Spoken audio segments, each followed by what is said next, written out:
So this Halloween, out of all the superheroes possible, my son decided he wanted to be Ghost Rider. Now the challenge with Ghost Rider is that his head is on fire. We thought a little bit about the possibility of actually setting his head on fire. So we brought this up for a vote, and it came out to be a tie. But because we're responsible parents, we decided to go a different route. So we thought about the most salient aspects of fire from a theater point of view, which would be heat, light, and smoke. We ruled out heat because that brought us back to the idea of setting the child on fire. And of course we weren't going to just buy a costume, because that would be too easy and logical. So it was definitely time to get creative.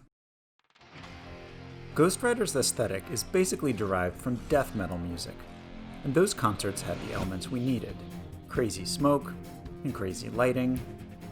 But the challenge is that this apparatus had to fit in a child. We had to start from somewhere, so we got a silver skull mask on Amazon. My son painted it with acrylics. It looked super metal. For lighting, we used an RGB LED array. We mounted it to a cardboard extension at the top of the mask, and we used an Arduino microcontroller board to drive the lighting. With a few lines of code, we came up with a pattern that, to us, looked like flames. For the smoke, we basically made a mini smoke machine using nichrome wire as a heating element. Nichrome wire has a very high resistivity, and you can change its temperature by adjusting the current. We modified some of the kids' Tupperware items and mounted a coiled nichrome wire piece between the prongs of an AC plug. That heated a wad of cotton that was soaked with glycerin, which is also used as a smoking agent in model train sets.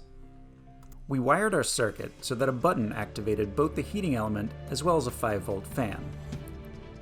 That pushed the smoke through a tube, which we then strapped to the top of the mask. Our initial test seemed to work, but we still had to mount everything on the child. Using zip ties, we looped a belt through the control box and smoke compartment. The result? Pretty awesome.